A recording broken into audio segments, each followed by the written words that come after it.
예, 우한 교민과 이들의 중국 국적 가족 등 140여 명을 태운 전세기가 오늘 아침 김포공항에 도착했습니다. 격리시설이 마련된 이천으로 떠나기 전 실시한 검사에서 유증상자가 확인됐습니다. 한편 28번째 확진자는 최대 잠복기로 알려진 14일이 지나서 확진 판정을 받은 걸로 알려져 잠복기에 대한 논란이 제기되고 있습니다. 이 관련 내용들 손장욱 고려대 안암병원 감염내과 교수, 최진봉 성공회대 교수 두 분과 함께 짚어보겠습니다. 예, 안녕하십니까. 안녕하세요. 예. 자, 오늘 아침에 3차 전세기 우한 교민 그리고 교민들 가족이죠. 직계가족, 배우자와 직계가족을 태우고 오늘 아침 김포공항에 도착을 했습니다. 147명입니다. 최 교수님, 당초 한 170여 명 정도 된 걸로 예상을 했는데 그렇습니다. 숫자가 줄었습니다. 예. 중국 중국 쪽에 또 중국 국적의 어떤 교민, 가족들이 같이 타다 보니까 좀 절차가 좀 까다로웠을까요? 그렇습니다. 말씀하신 것처럼 중국이 지금 봉쇄 작전을 피고 있거든요. 그래서 특히 중국 국민들 같은 경우에는 나오기가 상당히 어렵습니다. 그래서 만약에 우리나라 같은 경우에 지금 이번에 중국 교민들이 우리나라 분하고 결혼하시거나 아니면 가족인 경우, 직계 가족인 경우는 같이 나오게 돼 있지 않습니까? 그 증명서를 마련해야 되는데 이게 어려운 부분이 있었고 알려지기로는 10여 분 정도가 한국 여권이 없었던 것 같아요. 그래서 우리가 지금 한국에서 비행기를 타고 갈 때 우리 그 외교부 관련된 분들이 법원 행정처와 협조를 얻어가지고 중국말 그다음에 영어로 돼 있는 가족관계 증명서를 다 떼갔어요. 그런데도 아마 이제 몇 분이 좀 거기서 나온 것 같고요. 그 없는 가족관계 증명서가 없는. 예. 두 번째는 이제 여권도 영사관이 긴급하게 여권을 발급해서 다 준비를 했었는데 예. 그래도 이제 신청하신 분들 중에 제대로 신청이 안 돼서 가족들이 확인이 안 된 경우 그러다 보니 아마 봉쇄식 관리라는 중국의 시스템 때문에 이동하는 데 문제가 좀 시간이 많이 걸렸을 가능성이 있고요. 또 이제 감염이 되거나 검진을 또 하잖아요. 감염된 거 검진하는 과정에서 또 걸렸을 가능성이 있고 이러다 보니 원래 170명 정도 됐다가 140명, 예, 147명 이 정도만 태우고 온 게 아닌가 이렇게 보여집니다. 예. 도착하고 나서 이제 검역 절차를 거쳤는데 거기에서 또 유증상자가 나왔습니다. 예. 중국에서 출발하기 전에도 검역 절차를 하고 탑승하고 나서도 비행기 안에서 검역 절차를 하고 도착하고 나서도 검역 절차를 하는데 그 잠깐의 몇 시간 사이에 또 이렇게 증상이 없다가도 증상이 또 생기는 사람이 나타나고 지난 1, 2차 때도 마찬가지였지만 이런 현상들이 또 계속 이번에도 나타나는 것 같습니다. 예, 일단 병이 시작되는 시기가 예. 어느 시기냐에 따라서 틀려지는데요. 잠복 상태에 있다가 어느 순간 경미한 증상이 나타나면 비행기 내에서도 시간이 경과해서 나타날 수도 있고요. 예. 또 하나는 뭐 그런 신종 코로나 감염이 아닌 경우 그냥 단순한 감기 같은 경우도 있을 수도 있으니까 아마 그래도 지금 상황이니 많지 신종 코로나 감염을 의심해가지고 일단 격리 조치하고 검사를 진행하는 것으로 알고 있습니다. 지금 뭐 5명이다 혹은 뭐 다르다 뭐 이런 아직까지 정확한 인원은 파악이 되진 않고 있는데 그러면 의심 증상이 있다라고 해서 다 지금 코로나 바이러스로 감염됐을 수 있다 이렇게 판정할 수는 없다라는 말씀이신 그렇죠. 거죠? 예. 알겠습니다. 자, 아산과 진천이 이번에는 아닙니다. 이번에 오늘 도착한 147명, 그러니까 지금 5명 정도 확인됐고 이분들은 뭐 국립의료원에 이미 이제 이송돼서 치료를 받게 되겠죠. 그렇습니다. 그럼 142명 정도 되지 않을까 싶은데요. 이분들은 이천의 국방어학원에서 2주간 격리 생활을 합니다. 그렇습니다. 국방어학원을 택한 이유가 있을까요? 뭐 두 가지 이유가 있다고 보여지는데 첫째는 도심에서 이천 도심에서 한 17km 떨어진 거리를 두고 있습니다. 그래서 민간 아니면 아파트 지역하고 또 분리돼 있기 때문에 불안감을 좀 해소시킬 수 있다는 점 첫 번째고요. 예. 두 번째는 국가가 운영하는 시설에서만 수용이 가능해요. 왜냐하면 민간 시설은 이걸 허용하지 않기 때문에 그렇습니다. 그러다 보니까 가능한 지역을 찾다 보니 여기가 선택이 됐고 또 하나는 지금 현재 1인실이 350여 개가 있습니다. 여기.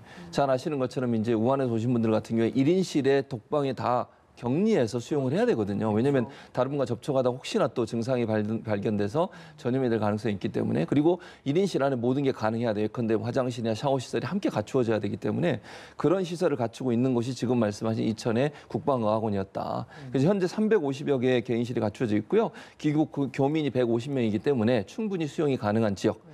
독립된 지역이고 수용 가능 지역이고 이런 여러 가지 요소들이 결국은 이 지역을 선택한 것으로 보여지고요. 당시에 사실 교육을 받고 있던 장교들이 있었어요. 근데 이분들 같은 경우에 290여 명이었는데 다 퇴소를 시키고 그리고 거기에 지금 이번에 3차로 들어오신 분들이 입소를 하게 돼 있습니다. 들려오는 소식에 따르면 지난번에 진천과 아산과는 달리 그때 초기에 발표될 때 좀 반발이 있었지 않습니까? 네, 그때 그렇습니다. 학습 효과가 있었을까요? 물론 아산에서 뭐 격리 확진자가 2명이 나오긴 했습니다만 예. 안정적으로 잘 지금 되고 곧 퇴원할 이야기 나오잖아요. 그런 그렇습니다. 것들 보면서 이 이천 주민들도 좀 생각이 달라졌을까요? 아, 그럼요. 저는 그렇게 생각해요. 또 이제 우리 교수님도 나와 계시지만 의학 전문가들이 정확하게 잘 얘기를 해주셨어요. 이게 감염이 위험성이 비말로 되기 때문에 격리돼 수용되는 과정에 있어서 지역 주민에까지 감염될 가능성 거의 없다. 그렇게 계속 말씀을 해주시고 안심을 시켜줘서 예. 우리 국민들도 많이 학습 효과가 있을 거라고 저는 봅니다. 이게 공기 중 감염 같으면 상당히 위험할 수 있겠죠. 1km, 2km 떨어진 곳도. 그런데 격리돼서 각각 1인씩 방을 쓰기 때문에 비말이 아니면 감염이 안 되는 상황에서는 거의 감염 위험이 없다라는 것이 우리 국민들 어느 정도 인식을 하신 것 같고 처음에는 워낙 불안감이 크다 보니 그런 이제 우려가 컸었는데 이천 주민들 같은 경우에 이게 어느 정도 학습이 되셔서 좀 차분하게 환영하는 마음. 왜냐하면 우한에서 오신 교민들도 우리나라에 오셔서 어딘가 쉬실 곳이 있어야 되잖아요. 그런 상황에서 본다고 하면 정말 국민의 한 사람으로서 환영하는 모습을 보여주는 이천 국민들에게 정말 이천 시민들 정말 국민의식이 뛰어나신 분들이다 이렇게 칭찬해드리고 싶습니다. 예. 처음에 왔었던 아산과 진천에 머물고 있는 우한 교민들 이제 15일, 16일 정도쯤이면 예. 잠복기, 그러니까 격리 기간이 끝나고 나서 이제 격리가 해제된다라고 합니다. 그러면 14일 정도 기간 동안 아무 증상이 없었던 분들이라면 이제는 좀 안전한 상태다 이렇게 보면 되는 겁니까? 예, 지금까지 결과로 보면은 안전한 상태로 봐야 될 것 같고요. 더구나 이제 검사까지 해가지고 음성인 경우 확인하고 퇴소시키는 거니까요. 예. 굉장히 안전하다고 봐야 될 것 같습니다. 이후에 추가 추적 관찰할 필요는 전혀 없는 것까 본인이 격리 상태는 아니더라도 자가 진단은 계속 꾸준히 해야 되는데 예. 외부에서 의료진이 뭐 수시로 검사를 하게 되는 건지 아니 그렇진 필요는 않습니까? 없을 것 같고요.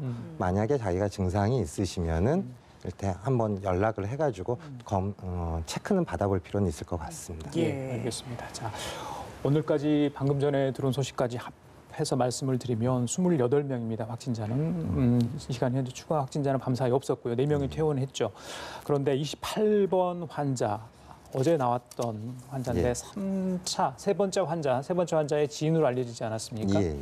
그런데 격리됐을 당시도 그렇고 증상이 없었다. 그리고 뭐 잠복기 이야기도 있고요. 14일 최장 잠복기 14일인데 이걸 넘어서 나왔다. 일단 뭐 소염 진통제를 복용을 했다고 하는데 일단 증상이 없는 부분은 어떻게 보십니까? 세 가지 가능성을 그 28번 환자한테 볼 수 있을 것 같습니다. 원래 환자가 증상이 없다고 계속 얘기를 했었으니까 네. 무증상 감염, 저희 같은 경우는 이제 불연성 감염이라고 합니다. 어떤 감염이 된 다음에 임상 증상이 기침이나 뭐 인후통, 지금 발열 이런 증상이 나타나는 거를 이제 현성 감염이라 하고 그런 것들이 증상이 없는 상태로 바이러스가 우리 몸에 들어와 있는 상태 이런 걸 불연성 감염이라고 합니다.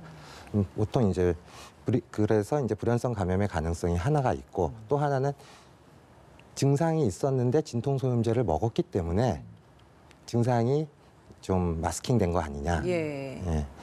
그럴 가능성이 또 하나가 있고요. 예. 이제 마지막으로 이제 하나의 가능성이 지금 말씀하신 췌장 잠복기가 조금 그러니까 14일을 경과해가지고 감염이 된 거 아니냐 이 세 가지 가능성이 다 있는데 예. 이제 그거에 대해서 그래서 이제 환자를 격리시키고 아마 계속 바이러스 검사를 할 겁니다. 예. 바이러스 검사가 그 당시에 2월 8일 날 검사했을 때 굉장히 그러니까 약양성 정도로 혼돈이 있어가지고 2번 검사를 더 한 걸로 알고 있는데 그 2번 검사를 더 했다는 게 바이러스가 되게 낮았다는 거를 의미하거든요. 그러니까 검출이 예. 그렇게 본다면은 앞에 불연성 감염이나 경미한 증상이었을 때 감염이 가능성이 좀 더 높고요. 그 잠복기가 넘어가지고 발생한 감염성의 가능성은 조금 낮을 거라고 보는데요. 우리나라에서 이제 보통 무증상 감염은 있습니다. 16번 환자랑 접촉한 가족분들 둘 다 불연성 감염 형태로 나타났고요. 증상이 없이. 그리고 뭐 WHO에서도 보면은 다른 나라 중국을 제외한 나라에서는 10%에서는 무증상 감염인 불연성 감염인 것들이 나오니까 그렇게 큰 문제는 될 것 같지는 않습니다. 그러니까 이게 증상이 없다고 하더라도 양성인지 음성인지 판정을 할 때는 검사가 되긴 되는 거잖아요. 그죠? 예. 근데 지금 같은 경우에는 사실 만약에 무증상 감염 정도의 수준의 환자였다고 한다면 처음에는 양성과 음성의 좀 경계치 정도의 수준, 그러니까 음성 정도로 나왔던 상황이었다고 한다면 이게 또 무증상 감염이다라고 단순히 저희가 또 생각할 수는 또 없는 건 아닌가요? 그러니까 병에 걸렸다고 우리가 다 증상이 있는 건 아니거든요. 예. 바이러스 감염 중에서는 대부분이 또 모르고 지나간다고 우리가 표현을 하잖아요. 증상 없이 그냥 앓고 지나가는 경우들을 또 굉장히 많습니다. 그래서 그런 것 경우가 아닐까 하는 생각이 조금 더 높고요. 예.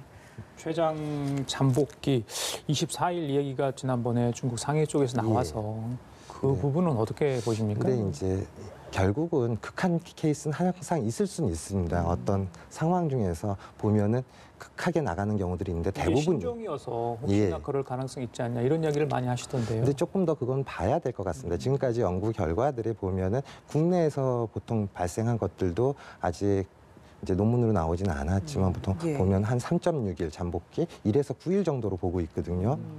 그다음에 중국에서 초반에 나왔던 논문들도 5.5일 뭐 해가지고 7일에서 10일 이내로 나와 있기 때문에 아주 극한 케이스는 환자들이 많으면은 더 나올 수는 있을 수 있습니다. 그렇지만 예. 그건 조금 극한 케이스가 아닌가.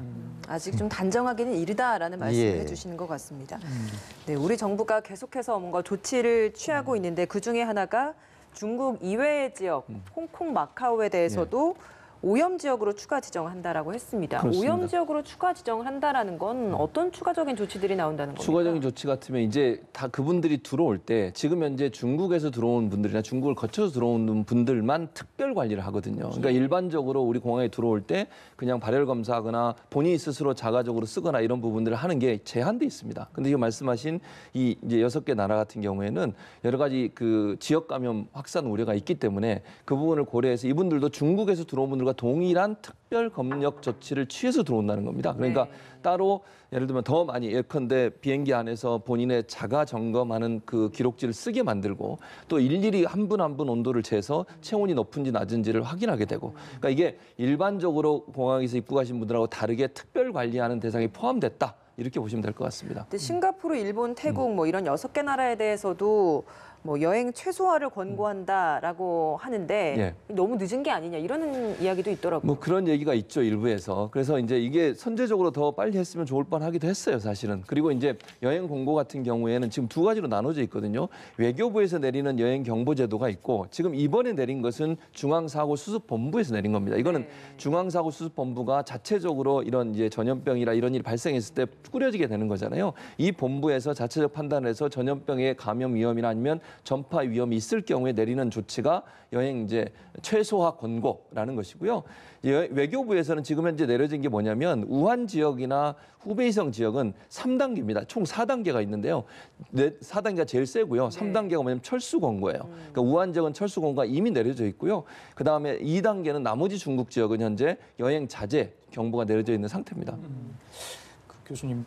중국을 포함해서 중화권의 뭐 사망자 확진자가 너무 많기 때문에 그쪽에서도 감염 경로가 굉장히 다양한 것 아니냐 이런 이야기가 나옵니다. 지난번에 대변과 구강 얘기도 잠깐 나왔지 않습니까? 예, 예. 근데 홍콩에서 이 감염 확진자가 같은 건물에 거주하는 주민들 사이에 발생을 했던 이 아파트 배기관 환기구를 통해서 그런 것 아니냐. 뭐 같은 아파트인데 위아래 10층 차이가 나는데 이게 감염이 됐다 이런 얘기 있어요. 이게 가능한 얘기입니까?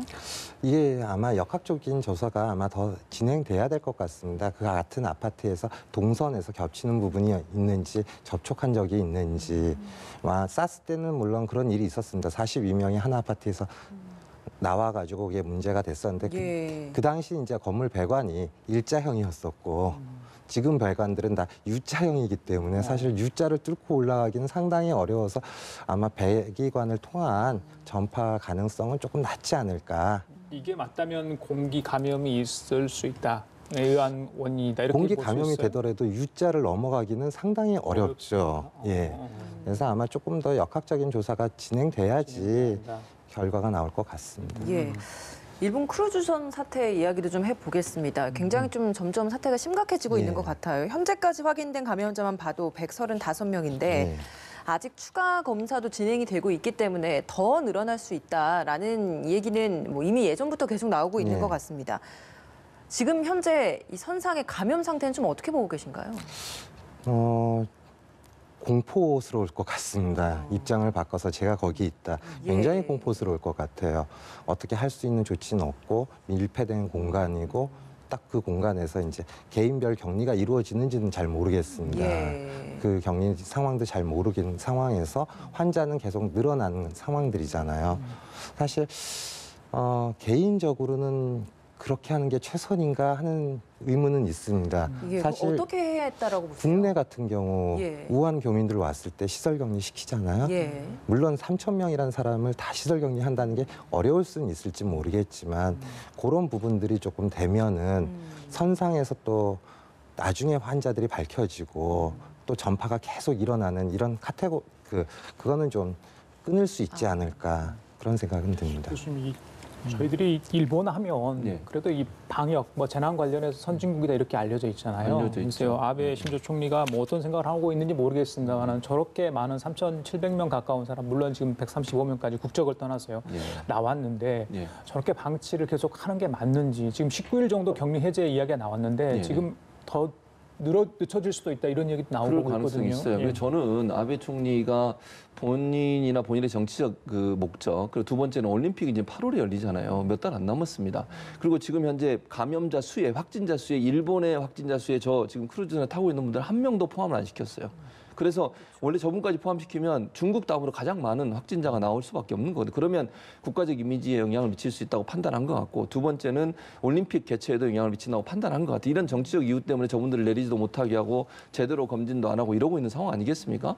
그럼 저게 장기화되면 될수록 지금 교수님 말씀하신 것처럼 저 안에 있는 분들은 정말 불안에 떨 수밖에 없고 밀접하게 접촉할 수밖에 없어요. 공간이 제한돼 있잖아요. 네. 배라고 하는 공간 안에 3,000명이나 있으니 그런 상황에서 저분들을 격리시켜서 빨리 해결할 수 있도록 하는 방법들을 찾아내지 않는 것이 저는 모르겠습니다만 아베 총리나 일본 정부가 너무 정치적인 이유와 목적 때문에 저런 행동을 하지 않는지 좀 아쉽고요.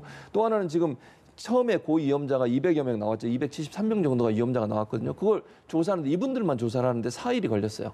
그럼 처음부터 아예 모든 사람들한테 키트를 이용해서 다 조사를 해서 선별적으로 빨리빨리 내리게 하고 치료받겠다고 하면 저 정도까지 확산이 됐을까 하는 아쉬움이 남아요. 그래서 저는 많은 정치 전문가들도 그렇고 국제적으로도 일본의 저런 태도가 국내 정치적인 이유, 그다음에 올림픽과 관련된 정치적 이유가 아닌가 하는 의문을 지금 품고 있는 상황입니다. 한국인도 여기 14명 정도 탑승하고 있다라고 하는데 그러면 우리 정부에서는 이분들에 대한 뭐 지속적인 접촉이나 관리 이런 건 되고 있는 겁니까? 지금 현재로서는 일본 측에 요청을 해서 도움을 받을 수밖에 없어요. 우리가 직접 접근할 수도 없고요. 예. 데려오고 싶어도 일본이 허락을 안 하면 데려올 수 없는 상황이거든요. 그런 상황이기 때문에 우리가 개입하려면 일본 정부와 협의를 해야 되고요. 그러니까 우리는 외교부를 통해서 영사관이 일본 정부에 적극적으로 우리 교민들 좀 도와달라, 또 관리를 잘 해달라 이렇게 요청할 수 있고, 만약에 필요하면 우리가 약품 같은 건 보낼 수 있는데 우리가 직접 보내지 못하고요. 지금도 일본의 통제 안에 있기 때문에 일본 정부나 일본 방역 당국과 협조해서 지금 지원을 하는 상태에 놓여 있는 상황입니다. 예, 어제 제가 좀 관련해서 취재를 했는데 이 발코니와 창문이 없는 상태에서 지금 교민들이 맞습니다. 생활을 하고 있다고 네. 그래요. 그래서 뭐 김치와 컵라면 필요한 또 생필품도 제공을 해줄 계획이라고 예. 지금 그런 이야기도 나오고 있더라고요. 그래서 건강 상태가 많이 걱정이 됩니다. 일단은 우리 한국 교민들 그 승선에 계신 분들은 아직은 없습니다. 예, 의심 증상은 없는 것으로 증상이 알려지고 없는 있습니다. 것으로 지금 현재 예. 알려지고 있습니다. 다행이라는 생각이 들고요. 자, 이것도 최 교수님한테 여쭤보겠습니다. 저기 지금 사태가 흐른 지 3주가 꽤 지났잖아요. 예, 우리 그렇죠. 국내 첫 확진자가 나온 지요. 예. 그래서 많은 가짜뉴스 또 저희들이 지적한 바 있고요. 그런데 문자 스미싱 사기라고 그러죠. 이게 만여 건이 넘는다고 그래요. 그러니까요. 그래서 이걸 어떻게 봐야 됩니까? 저는 이게 상술이거든요. 돈 벌기 위해서 이렇게 하는 거예요. 이게 정말 나쁜 사람들이라는 생각이 들어요. 정말. 그러니까 이런 어떤 국가 재난 상황이라고도 얘기할 수 있을 거고, 감염병이 이렇게 국민들을 불안하게 하는 상황에서 그 불안감을 이용해서 결국은 돈을 벌겠다는 거 아니겠습니까? 이런 스매싱이라고 하는 게 이런 거거든요. 뭐 예를 들면 확진자가 지나다녔던 동선입니다라고 앱이나 아니면 인터넷 사이트 같은 거 올려요. 그걸 클릭하는 순간 뭐 자동으로 결제가 되게 만드는 그런 수법을 쓰거나, 두 번째는 그게 물건을 파는 사이트로 옮겨가게 만들어요. 그래서 뭐 마스크라든지 손세정제 이런 거 파는 그런 쪽으로 옮겨가게 만드는 거거든요. 이런 행위는 결국 국민들을 더 불안에 떨게 하는 거 아니겠습니까? 그래서 정말 엄벌에 처해야 되는데, 네. 문제는 이런 부분들이 처벌될 수 있는 규정이 아직까지 명확하게 없어서 처벌이 좀 미흡하게 이루어지면 좀 안타깝고, 경찰이 빨리빨리 찾아내서 차단하고, 방송통신심의위원회도 이 부분을 차단을 적극적으로 나서서 이런 일에 국민들이 현혹되거나 아니면 피해를 당하지 않도록 적극적인 조치를 해야 된다고 생각이 됩니다.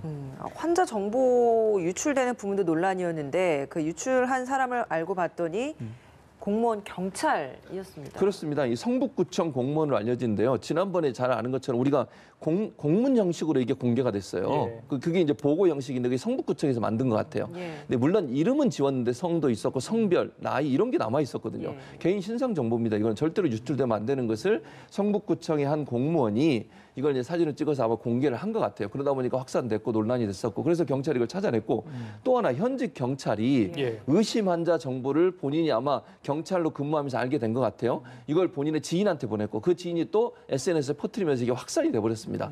말씀드려야 되는데 분명히 이걸 만든 사람도 처벌받지만요. 확산시킨 사람도 동일한 처벌을 받습니다. 그래서 이건 꼭 명심하셔야 돼요. 그래서 경찰과 공무원이 이런 잘못된 행동을 했다고 해서 더 안타깝다는 생각이 들고 정말 최전선에서 일하는 분들이잖아요. 그럼 개인정보를 잘 보호해줘야지 이런 식으로 하는 것은 정말 국민적 피해를 더 강화시키는 또 확산시키는 요소가 된다는 거 깨달으셨으면 좋겠습니다. 그 감염자 행세한 20대 예. 유튜버 영장 기각됐네요. 그러니까요. 어떻게 보세요? 좀 안타까워. 저는 좀 구속이 됐으면 좋겠다는 생각을 개인적으로 했습니다. 물론 이제 법원의 판단은 범죄적 판단을 할 수밖에 없어요. 두 가지 이유인데요.